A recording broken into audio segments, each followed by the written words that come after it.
चलिए तो हम लोग आज का लेक्चर में रेडियो एक्टिविटी यानी रेडियो सक्रियता का लास्ट लेक्चर लेके आ रहे हैं, जिसमें नाभिक के बारे में पढ़ना है, नाभिकीय विखंडन है, नाभिकीय संलयन है, नाभिकीय ऊर्जा के बारे में पढ़ना है। तो आइए हम लोग इसको डिटेल से डिस्कस करते हैं एक एक करके, है ना। हम लोग सभी जानते हैं, हम लोग ये सब टॉपिक बेसिक हम लोग बहुत पहले जानते हैं कि अगर नाभिक है छोटे, समझेंगे तो नाभिक में मेनली प्रोटॉन्स एंड न्यूट्रॉन्स होते हैं, ना। रेडियो एक्टिविटी की फिर मतलब होता है जब number of neutrons greater than number of protons, नहीं ग्रेटर होता है ज्यादा हो जाएगा, तो ऐसे अवस्था में, वैसे अवस्था में जो रेडियो सक्रिय तत्व होते हैं वो अनस्टेबल हो जाएगा और यहाँ से निकलेगा अल्फा बीटा या गामा। आइए बात हम लोग करते हैं नाभिकीय ऊर्जा के विषय में। न्यूक्लियर एनर्जी क्या है, आखिर ये है क्या? आइए हम लोग बात करते हैं। तो कहता है कि किसी परमाणु के नाभिक से, कोई भी परमाणु के क्या से, नाभिक से, यही ना है नाभिक। हम लोग सभी जानते हैं कोई भी तत्व का जो है 3 मॉलिक्यूलों से बने होते हैं, इलेक्ट्रॉन, प्रोटॉन और न्यूट्रॉन। तो प्रोटॉन और न्यूट्रॉन कहाँ होते हैं? नाभिक में। और इलेक्ट्रॉन कहाँ होता है? नाभिक के चारों ओर वृत्ताकार कक्षा में मूविंग करता है। चलिए तो वही कह रहा है कि कौन ऊर्जा की बात कर रहा है? तो किसी परमाणु के नाभिक से, किसी परमाणु के नाभिक से जो उत्पन्न होती है ऊर्जा, उसी ऊर्जा को क्या बोलेंगे? नाभिकीय ऊर्जा बोलेंगे। और इसी को अंग्रेजी में न्यूक्लियर एनर्जी कहते हैं। तो नाभिक के, परमाणु के नाभिक से जो एनर्जी रिलीज होगा, है ना, उत्पन्न होगा, जैसे यह है परमाणु और किसी भी परमाणु का ये नाभिक है, तो इससे जो एनर्जी निकल करके आएगा हमारा, इस एनर्जी को नाम देंगे क्या? नाभिकीय ऊर्जा। क्लियर? तो हम लोग सभी जानते हैं, एक पिछले चैप्टर में पढ़ चुके हैं बहुत अच्छा से topic, Rutherford alpha particle experiment, atom वाला चैप्टर में, परमाणु चैप्टर में। तो उसी समय हम लोग देखे थे बहुत सारे अल्फा कणों को थिन गोल्ड फॉइल्स पर डाला गया था, तो बहुत सारे कंक्लूजन, बहुत सारे ऑब्जर्वेशन निकल करके आया था। तो उसी समय हम रदरफोर्ड साहब नामक एक वैज्ञानिक थे जो बताए थे किसी भी परमाणु का जो मास होता है और पॉजिटिव चार्ज होता है, एक छोटे से केंद्र में, छोटे से भाग में केंद्रित होता है, और उस छोटे से भाग को नाम दिए थे क्या? नाभिक। तो वही कहता है छोटे कि रदरफोर्ड ने परमाणु के नाभिक की खोज का 1911 ईस्वी में की। तो परमाणु याद रखिएगा, नाभिक का खोज किसने किया? रदरफोर्ड साहब, पिछले चैप्टर की बात है। और यहाँ पर कब किए थे छोटे? और किस मॉडल के द्वारा किए थे? रदरफोर्ड अल्फा पार्टिकल एक्सपेरिमेंट के द्वारा करके बताए थे, किए थे।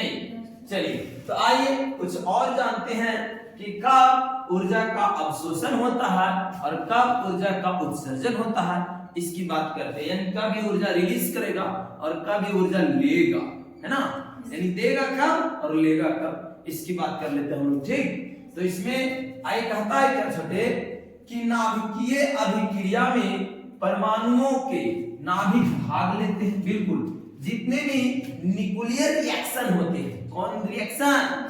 न्यूक्लियर रिएक्शन, उसमें कौन भाग लेता है? परमाणु के नाभिक भाग लेते हैं, जिसमें तत्वों के, परमाणुओं के नाभिकों की संरचना में परिवर्तन होता है, यानी उसका शेप चेंज होता है। उसका शेप क्या होता है? किसके कारण चेंज होता है? रासायनिक अभिक्रिया के कारण चेंज होता है। जब भाग लेगा ना तो कौन रिएक्शन होगा छोटे? न्यूक्लियर रिएक्शन होगा, है ना। तो वो जब रिएक्शन होगा तो नाभिक का संरचना क्या हो जाएगा? बिल्कुल चेंज हो जाएगा, परिवर्तन हो जाता है। तो होता क्या है? जिसके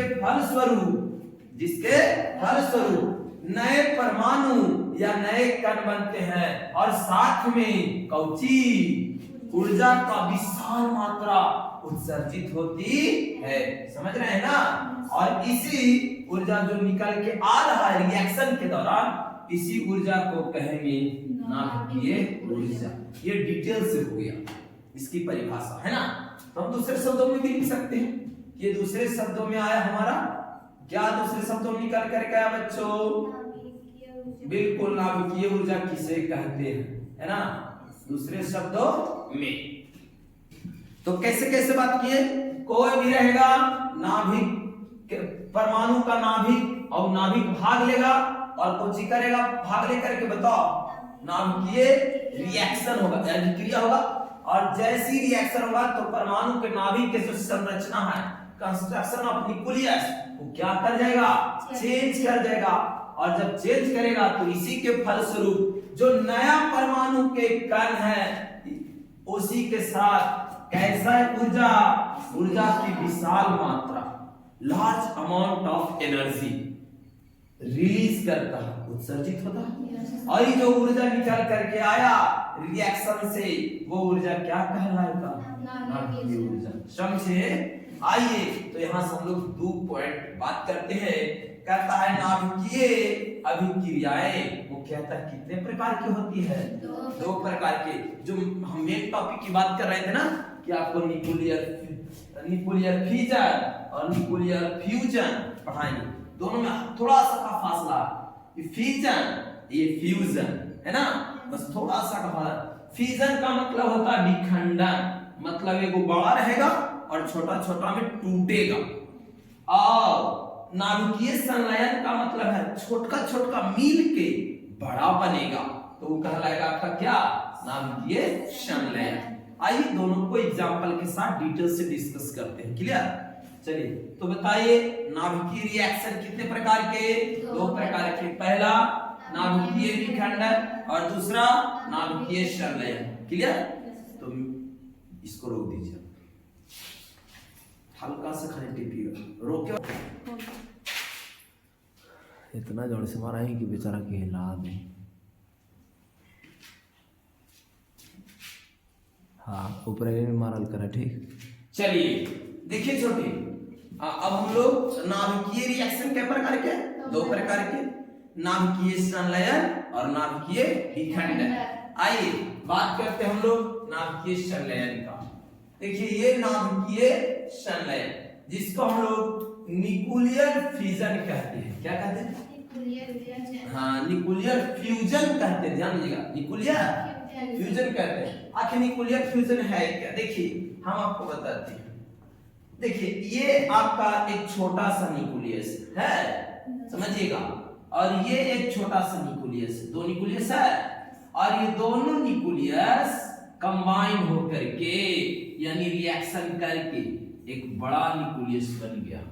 एक इससे बड़ा बन जाता है तो 2 छोटे छोटे न्यूक्लियस, 2 लाइटर न्यूक्लियस, इसको कहेंगे लाइटर। इसको क्या बोलेंगे छोटे? लाइटर। लाइटर मतलब हल्का, लाइटर न्यूक्लियाई। वो न्यूक्लियाई बिल्कुल लाइटर न्यूक्लियाई कहेंगे। तो ये लाइटर न्यूक्लियाई दोनों मिल करके, है ना, रिएक्शन करके, कौन रिएक्शन? नाभिकीय रिएक्शन, है ना, अभिक्रिया। और यहां बन गया हैवी, ये है ना न्यूक्लियस, ये प्लूरल नहीं सिंगुलर कर देते हैं, न्यूक्लियस। और ये कहलाएगा आपका क्या? ये जो अभिक्रिया हो रहा है, नाभिकीय अभिक्रिया, वो कहलाएगा नाभिकीय संलयन। यानी कि जब 2 छोटे छोटे न्यूक्लियस नाभिक आपस में संयोग करके, अभिक्रिया करके अपने से बड़ा, है ना, एक न्यूक्लियस का निर्माण करता है, तो वो क्या कहलाएगा?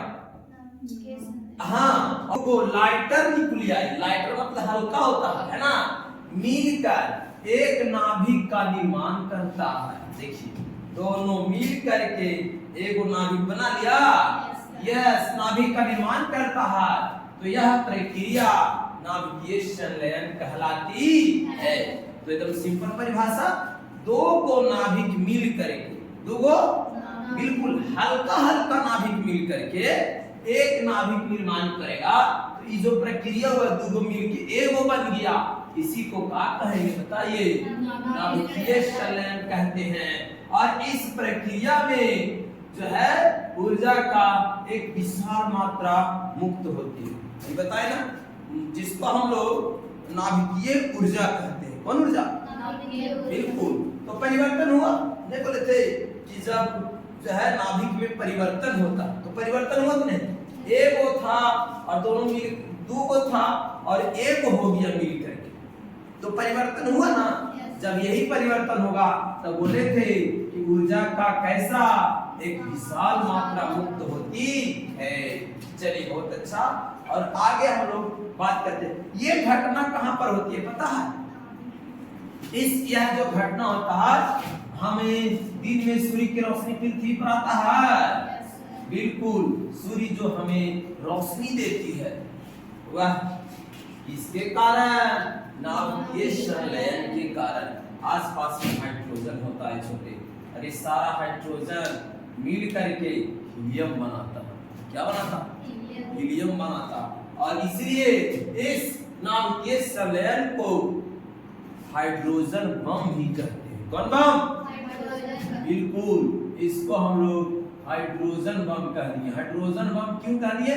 आइए आगे हम लोग बात करेंगे, ऐसा भी समझिएगा। हाइड्रोजन बम भी कहा जाता है क्योंकि यहाँ हाइड्रोजन और हाइड्रोजन के कितने समस्थानी? 3 है ना। पहला ड्यूटेरियम, पहला सिंपल हाइड्रोजन और दूसरा ड्यूटेरियम और तीसरा ट्रिटियम था।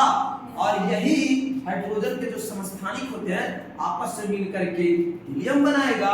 और हीलियम जो है आपको यहाँ ऊर्जा दे करके वही ऊर्जा हमारी पृथ्वी पर आती है। आगे हम लोग ऐसे चर्चा करेंगे, अभी और पहले जानते हैं कि क्या क्या होता है इसमें।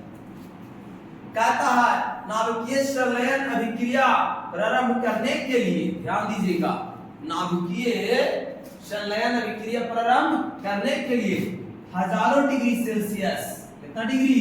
हजारों डिग्री सेल्सियस तापमान की आवश्यकता होती है। सुनिए, अगर हम लोगों को न्यूक्लियर फ्यूजन रिएक्शन स्टार्ट करना है तो कितना चाहिए तापमान? हजारों डिग्री सेल्सियस। हजारों डिग्री मतलब 1000 से ऊपर, 2000, 10,000, 50,000 जो भी है वो आपका उससे तापमान ज्यादा चाहिए, जिस कारण नाभिकीय संलयन होने पर पदार्थ अपनी चौथा अवस्था, ध्यान देगा, ऐसे मुख्य रूप से पदार्थ की कितने अवस्था? 3, ठोस, द्रव, गैस। लेकिन ज्यादा टेम्परेचर दिया जाएगा, हजारों डिग्री सेल्सियस से ज्यादा टेम्परेचर दिया जाएगा, तो ऐसे अवस्था में पदार्थ अपनी चौथी अवस्था, जिसको क्या कहते हैं? प्लाज्मा की अवस्था में चला जाता है। जैसे ही ज्यादा टेम्परेचर दिया जाएगा, तो जो पदार्थ है हजारों डिग्री सेल्सियस टेम्परेचर को प्राप्त करके ठोस नहीं रहेगा, नहीं गैस रहेगा, नहीं द्रव रहेगा, बल्कि चौथा अवस्था, जिसको हम लोग कौन अवस्था कहते हैं बच्चों? प्लाज्मा अवस्था। चलो आओ तो हम लोग और थोड़ी सी बात को जानते हैं नाभिकीय संलयन के बारे में। किसके बारे में बच्चों? बिल्कुल, नाभिकीय संलयन के विषय में और थोड़ी सी चर्चा करते हैं, ध्यान दीजिएगा। नाभिकीय संलयन जो होता है, कहता है सूर्य और तारों की ऊर्जा का स्रोत नाभिकीय संलयन। याद रखिएगा, बहुत इंपॉर्टेंट ऑब्जेक्टिव क्वेश्चन, बिल्कुल, कि सूर्य और तारे जो ऊर्जा का भंडार कहे जाते हैं, वो ऊर्जा का स्रोत सूर्य और तारे के पास हम और आप जाके देते नहीं है, बल्कि किस प्रक्रिया के द्वारा होता है? नाभिकीय संलयन के द्वारा होता है। क्लियर? कहता है सूर्य में नाभिकीय संलयन का स्रोत का जो ईंधन है, अभी जस्ट बताए थे हम कि कौन कौन मिलता है बच्चों? हाइड्रोजन। जैसे बोले अभी कि पृथ्वी के चारों ओर वायुमंडल की परत है ना, ठीक उसी प्रकार से सूर्य के चारों ओर किसकी? बिल्कुल हाइड्रोजन का आवरण है, और वही अभी क्रिया करता है। देखिए हम आपको अभी यहाँ फिगर के साथ समझाएंगे। कहता है सूर्य में नाभिकीय संलयन का उत्पाद यानी प्रोडक्ट हाइड्रोजन मिल करके क्या बनाएगा? हीलियम। बताए थे ना, H+H। और हाइड्रोजन के कितने आइसोटोप्स होते हैं? 3, सिंपल हाइड्रोजन, ड्यूटेरियम और ट्रिटियम। तो दो आइसोटोप्स को मिलाएंगे तो हमारा हीलियम बन जाएगा। तो यही कह रहा है कि नाभिकीय संलयन जब होता है तो क्या चीज बन के आता है तैयार, हीलियम आ जाता है। क्लियर, ये कितना अच्छा है। इसके बाद कहता है कि हाइड्रोजन बम का निर्माण अनियंत्रित नाभिकीय संलयन अभिक्रिया पर आधारित है। ध्यान दीजिएगा, यही जो है नाभिकीय संलयन, ये जो है इसी को हम लोग बोल देंगे कौन-सी बच्चों, हाइड्रोजन बम। क्या हो, हाइड्रोजन बम, जो कैसा है, अनियंत्रित नाभिकीय संलयन अभिक्रिया पर आधारित है। नियंत्रित नहीं है, कंट्रोल नहीं है, अनकंट्रोल है। और इसलिए आपको ये तो पूछा जाएगा, बताओ नाभिकीय संलयन अभिक्रिया जो है वो किस पर आधारित है, बताओ। हाइड्रोजन बम का जो निर्माण होता है वो अनियंत्रित नाभिकीय संलयन अभिक्रिया पर आधारित है। क्लियर, चलिए तो हाइड्रोजन बम इससे तैयार किया जाता। ये देखिए जो आग की गोला दिखाई दे रहा है, ये कोई और नहीं बल्कि हमारा सूर्य महाराज। कौन है, सूर्य है। और यहीं पर हाइड्रोजन प्लस हाइड्रोजन, एक आइसोटोप्स एक होगा ना।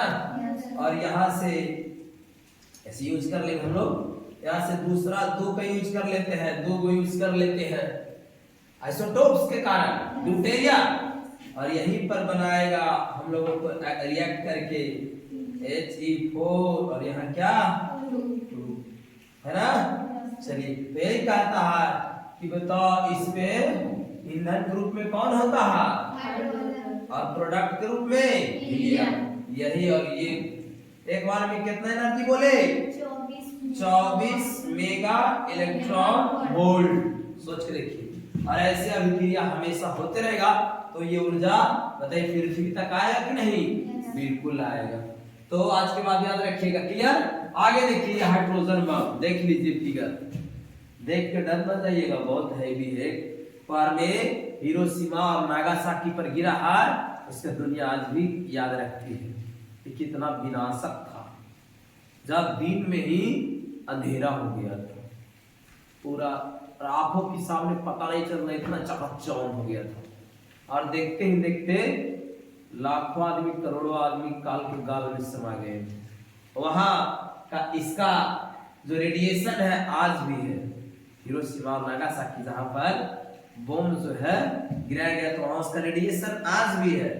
और रेडिएशन में होता क्या है कि उसका प्रभाव क्या दिखता है कि जो बच्चे जन्म लेते हैं हिरोशिमा और नागासाकी, वो जन्मजात विकलांग होते, दिव्यांग होते हैं, यानी शरीर का पूर्ण विकास नहीं होता।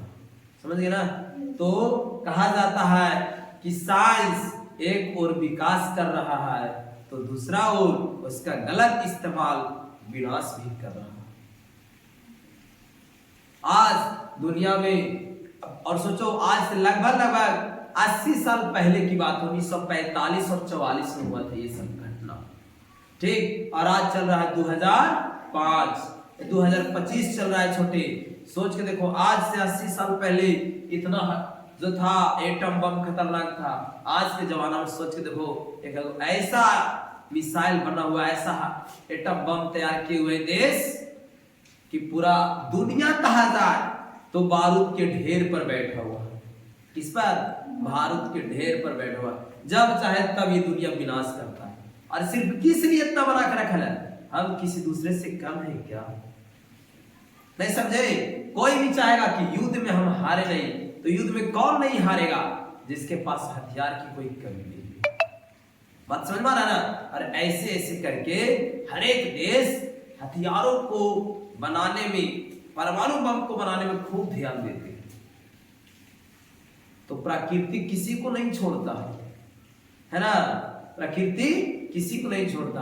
आप नाम सुनोगे चीन, चीन का नाम सुने हैं। चीन एक ऐसा देश है जो दुनिया का सबसे बड़ा नदी घाटी परियोजना बनाया है, और वो इतना बड़ा बनाया है कि सूर्य की जो परिक्रमा करने की जो गति है उसको धीमा कर दिया है।